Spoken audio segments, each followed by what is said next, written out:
Salut tout le monde, bienvenue sur la chaîne de Synopsia. J'espère que vous allez bien. On se retrouve pour faire la fameuse vidéo mes sagas en cours. Voilà, ça m'a été pas mal demandé. Ça fait un moment que je ne l'ai pas faite. J'avais fait une vidéo en octobre sur les sagas à terminer avant 2023. Bon, ça a été un échec, vous vous en doutez. Donc on revient là-dessus puisque mon objectif en fait de cette année, c'est de terminer au moins 10 sagas. Donc là j'en ai déjà terminé 3. J'ai terminé Le Faiseur de Rêves avec le dernier tome qui traînait depuis une éternité dans ma pile à lire. J'ai terminé L'Épée, la Famine et la Peste, que je compte pas vraiment parce qu'en fait il a pas fait long feu dans ma pile à lire, j'ai enchaîné les tomes. Et là, cette semaine, j'ai terminé Des Savage Chunk de V.E. Schwab. Vous aurez mon avis dessus donc dans la prochaine vidéo qui sera mon bilan lecture d'avril. Et en fait dans cette vidéo il n'y en a pas tant que ça, puisqu'en fait depuis quelques années je me force à ne pas commencer trop de premiers tomes, puisqu'il faut savoir que dans ma pile à lire j'ai en tout une quarantaine de premiers tomes, donc une quarantaine de sagas à commencer, donc qui n'entrent pas dans cette vidéo, mais qui me fait un peu peur puisque ça fait beaucoup. Mais parce que bah forcément moi j'ai une mémoire de poisson rouge, je n'arrive pas en fait à me souvenir et du coup par exemple je préfère commencer une saga quand il y a déjà quelques tomes de sortie plutôt que de par exemple voilà, lire le premier tome et que en fait on n'ait aucune date sur la suite. Que la suite sort dans 3 ans. Enfin, moi, je me souviens plus du tome 1 à ce moment-là parce que je lis beaucoup trop de choses différentes. Du coup, ce qui fait que je me suis quand même un peu forcée à pas trop sortir de ma pile à lire des premiers tomes. Ce qui fait que, bah, forcément, ma pile à lire grimpe, donc c'est pas forcément évident. Mais du coup, pour résoudre ce problème, mon objectif est donc de terminer 10 sagas cette année minimum pour pouvoir me dire, ok, je peux en commencer d'autres dans l'année. Voilà. Donc comme ça vide un petit peu les potentielles sagas de ma pile à lire. Mais bon, après, c'est un peu représentatif aussi de ma pile à lire puisque je lis beaucoup de fantasy, donc forcément, c'est beaucoup de sagas. Même si j'essaie de coupler quand même pas mal avec des one-shots, mais c'est vrai que les one-shots commencent à se faire rares dans ma pile à lire. Donc aujourd'hui, j'ai 19 sagas en cours dans ma pile à lire, dont beaucoup que je peux terminer cette année facilement.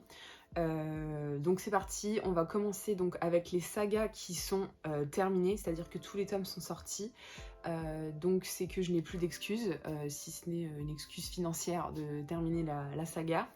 Et la deuxième partie, ce sera vraiment sur les sagas que bah voilà, je suis pas à jour, mais c'est pas une saga qui est vraiment terminée encore, il n'y a pas tous les tomes qui sont sortis. Bon, on va vraiment commencer cette vidéo avec des livres que vous connaissez sur ma chaîne, puisque je les présente tout le temps pour dans cette catégorie de vidéos en fait. Le premier c'est Gods of Men, You. Mais attention, je vais vous faire une promesse dans ce début de vidéo, vous allez voir. Gods of Men, voilà, je l'avais lu avec Amélie il y a longtemps, je sais pas quand est-ce qu'il est sorti, mais je crois que on l'avait vraiment lu quasiment quand il était sorti. Hein. Donc 2000 quelque chose, 2020, voilà, je pense qu'on l'a lu en 2020, vraiment. J'avais adoré Gods of Men, c'est une trilogie, il y a tous les tomes qui sont sortis. J'ai le tome 2 dans ma pile à lire, je n'ai pas le tome 3, mais je vous fais la promesse en vidéo que le mois de mai, c'est le mois où je vais terminer Gods of Men. Voilà. C'est dit. Et si je la termine pas, je sais pas, donnez-moi un gage en commentaire. Voilà, dites-moi si je termine pas Gods of Men, voilà, qu'est-ce qui m'arrive. Mais voilà, le problème c'est que je sais pas si je leur lis ou pas, parce que je m'en souviens quand même assez bien, mais en même temps assez peu.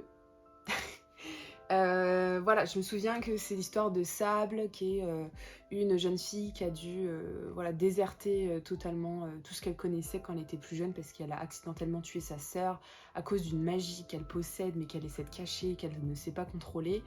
Sauf qu'un jour, il y a quelqu'un qui a besoin de son aide, du coup elle part en mission avec un mec. Et voilà, la relation entre les deux, c'est un peu du enemies to lovers et c'est hyper badass, il y a de la magie. Voilà, c'est un très bon mélange, c'était un très bon premier tome. J'avais quand même trouvé que le premier tome se suffisait à lui-même, mais apparemment la suite est vraiment bien aussi, donc on verra bien. En tout cas, voilà pour Gods of Men. Ça, ce sera lu, non pas celui-ci, mais le tome 2 et le tome 3 seront lus en mai. On continue avec La Honte, puisque dans ma vidéo en octobre, je crois que j'avais sorti sur les sagas que je voulais terminer avant 2023, on avait aussi Red Queen. le fameux Red Queen qu'on a commencé avec Marine il y a des années de ça, vraiment. Le dernier tome qui est celui-ci, du coup, c'est en 4 tomes. On l'a attendu une éternité qu'il sorte en France. Et quand il est sorti, on l'a acheté, mais on l'a pas lu. Voilà, donc c'est une honte. Et ça va être ma première lecture de mai. Voilà, j'ai un petit peu chauffé Marine pour qu'on le lise, parce que franchement, je n'en peux plus de le voir dans ma pile à lire. Je hais quand il reste qu'un tome à une saga et que je l'ai toujours pas lu. Enfin, comment c'est possible? J'arrête. En fait, Red Queen, c'est une saga que j'avais adorée sur son premier tome notamment, puisque cette histoire de sang rouge, qui sont les esclaves, et les sangs argent qui ont des pouvoirs et qui du coup sont supérieurs. Et donc, t'as Mar qui va se retrouver au sein du château avec une famille d'argent, alors que c'est une sang rouge et elle va devoir cacher son identité. Super premier tome, deuxième tome affreux, méga lent, méga répétitif, j'avais détesté. Enfin, j'avais bien aimé, mais en même temps, j'avais pas trop aimé. Et le troisième tome m'avait un peu réconcilié, et celui-ci me fait extrêmement peur. Mais en tout cas, il faut que je finisse ça parce que de la même autrice, moi, dans ma pile à lire, j'ai Terre brisée. Donc le deuxième tome sort déjà chez De Saxus en juin, donc il faut vraiment que je me fasse mon avis dessus avant de savoir si je l'achète ou pas, parce que celui-ci, il n'y a pas non plus énormément de bons avis, enfin c'est assez mitigé, donc faut que je me fasse mon avis. Bref.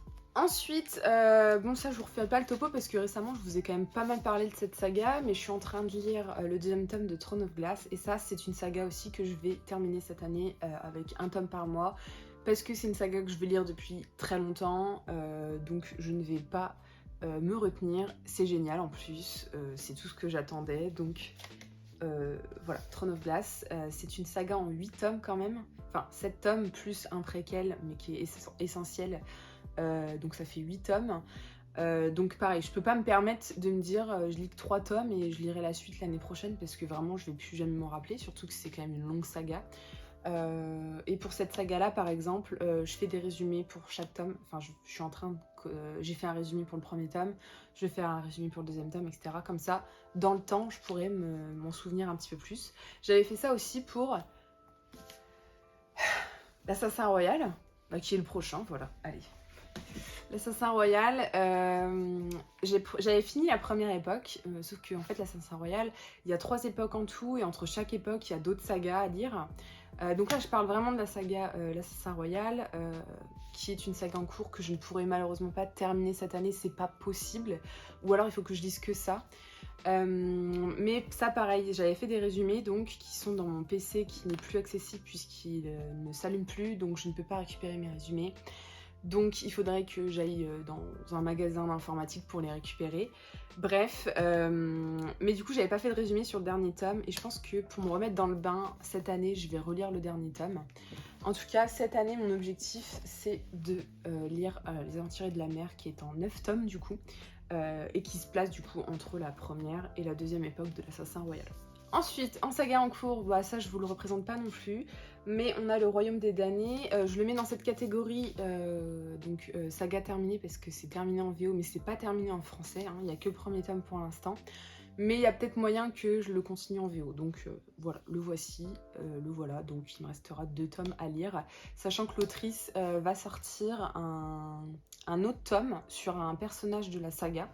Je crois qu'il sort fin d'année 2023 si je dis pas de bêtises, et du coup j'aurais bien aimé quand même finir la trilogie, mais bon c'est pas dans mes priorités, mais si je peux la finir je la finirai.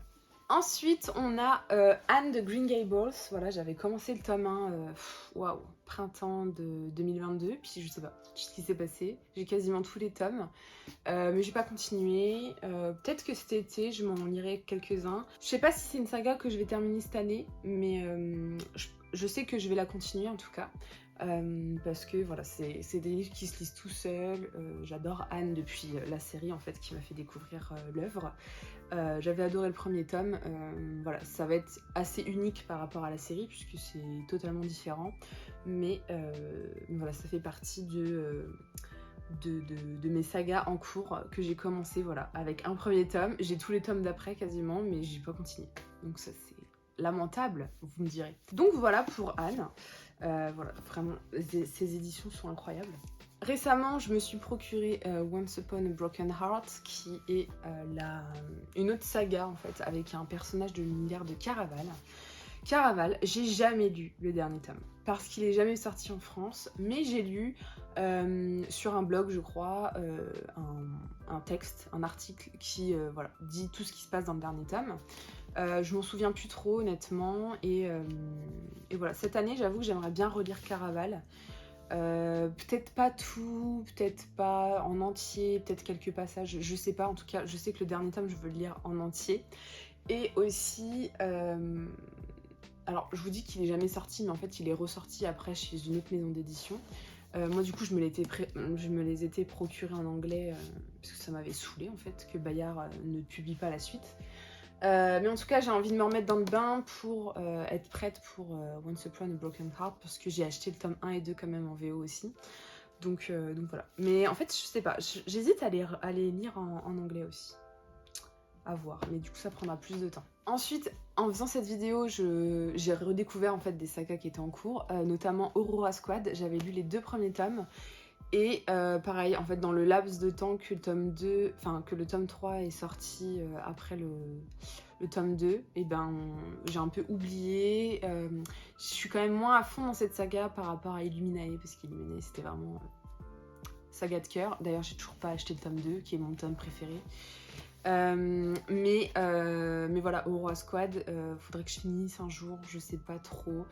C'était quand même sympa, mais c'est vrai que sur le tome 2 j'étais moins investie aussi, donc je sais pas trop. Voilà. Mais voilà, Aurora Squad c'était de la science-fiction, mais comme ça, et comme ça, je ne sais même plus de quoi ça parle exactement. Yes, voilà, comme je vous dis que j'ai pas de mémoire, c'est hallucinant en fait. Donc je vous mets quelques thématiques, hein, comme j'aime bien faire. Comme ça vous donne un petit peu une idée de quoi ça parle. Ensuite, Narnia, j'en peux plus. J'en peux plus de l'avoir dans ma pile à lire. Et en même temps, j'ai si peu envie de le lire. J'avais lu voilà, jusqu'au Prince Caspian. Et en fait, les premiers tomes sont assez chiants parce que ça raconte pas du tout le Narnia qu'on connaît par rapport au film. Je crois que c'est après, à partir de la suite, que ça commence à être mieux.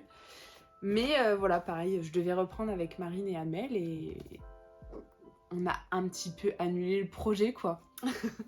Mais voilà, en tout cas, si Camille de Madame Errance passe par là, je me rappelle, c'était avec elle qu'on avait commencé à le lire.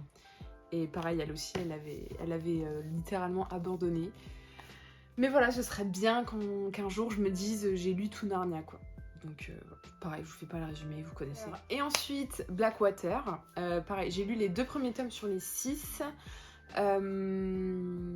Et bah, l'excuse, c'est que j'ai pas la suite en fait. J'ai jamais acheté la suite.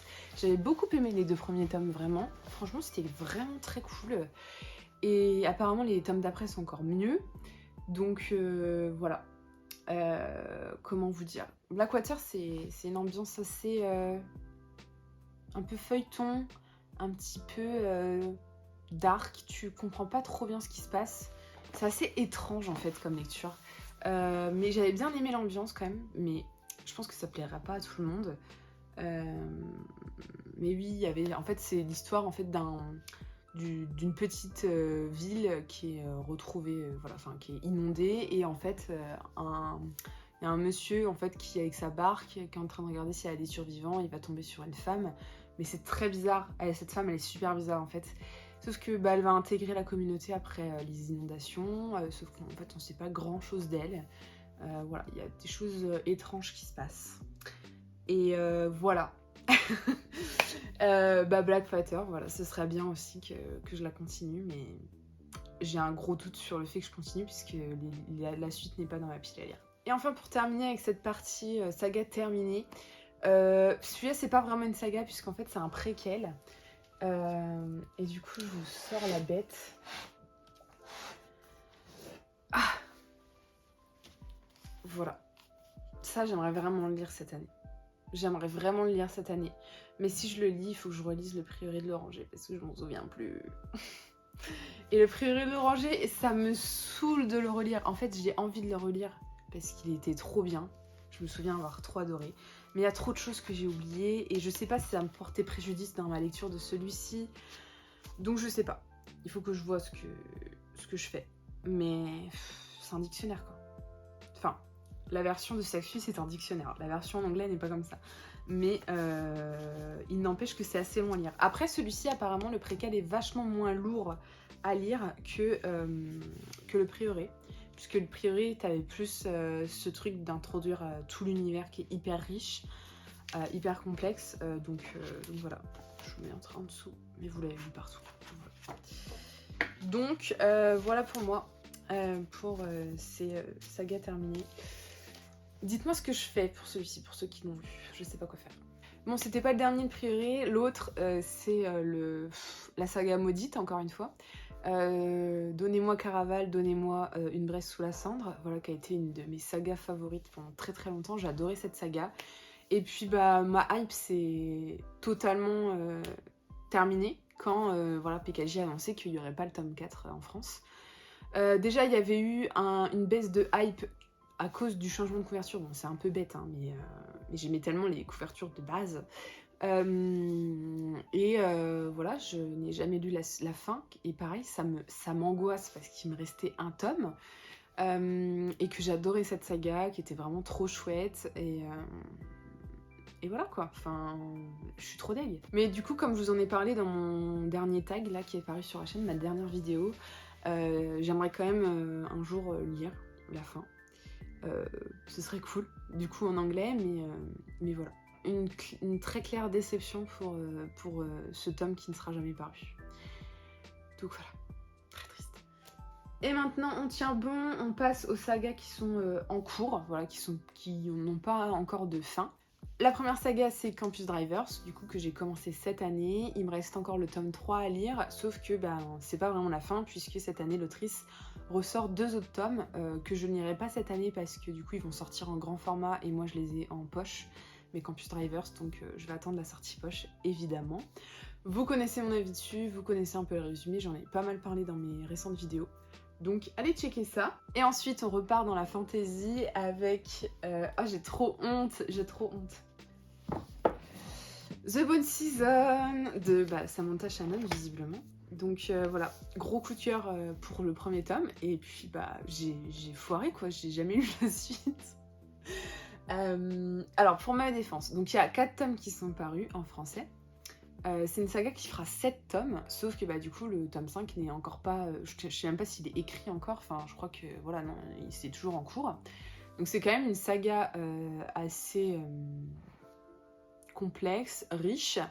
Du coup ça me faisait un petit peu peur de savoir qu'il y avait autant d'attentes, mais du coup avec ma technique des résumés que je me fais moi personnellement, je vais reprendre cette saga. Fin d'année plutôt je pense, parce que là j'ai quand même pas mal de choses à terminer pour les prochains mois. Mais je pense que voilà, à partir du novembre, je vais relire le premier tome, parce que c'était un premier tome beaucoup trop complexe pour pas que je le relise. Et je vais continuer. J'ai pas le tome 4, mais ce sera l'occasion de l'acheter en même temps.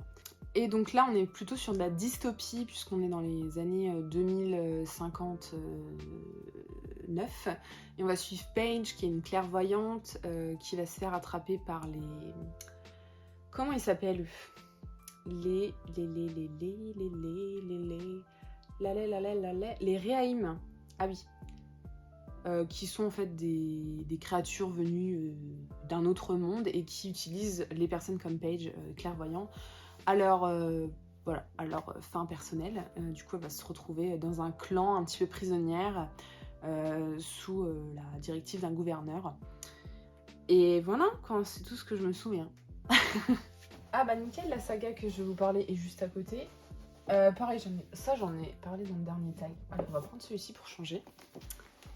Un palais d'épines et de roses. Voilà, donc un palais d'épines et de roses, pareil, j'avais lu la trilogie, parce qu'à la base c'est une trilogie quand même, hein, oublions pas, qui est centrée du coup sur Fair and Recent, je sais pas pourquoi je parle anglais. Ensuite, il y a ce tome, qui est le 3.5, que je n'ai jamais lu du coup, qui est un peu une transition avec les livres d'après, puisque le livre d'après, donc c'est le tome 4, on va dire. C'est pas vraiment un tome 4 pour moi, mais ok, vas-y, on dit que c'est un tome 4.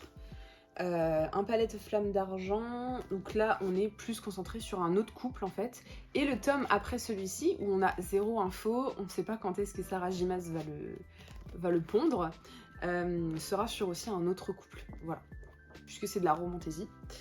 Donc voilà, il est lourd, oh là là, il est vachement lourd je trouve. Voilà, mais ça je vais le lire cette année, je vais le lire cette année, croyez-moi. Croyez-moi, je vais le lire cette année.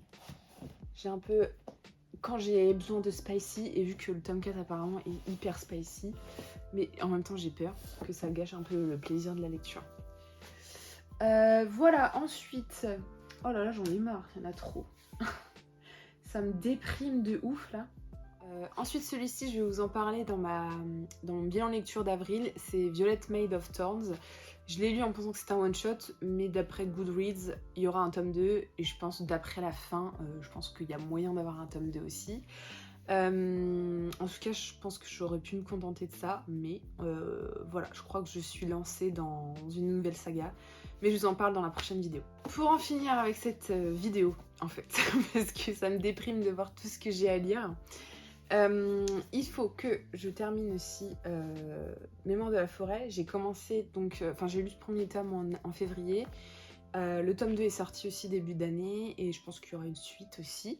Et donc c'est l'histoire d'Archibald, ce renard qui tient une petite librairie et qui va aider Ferdinand Taupe a du coup retrouvé l'ouvrage de ses mémoires qu'il avait déposé dans une librairie mais qui a été acheté.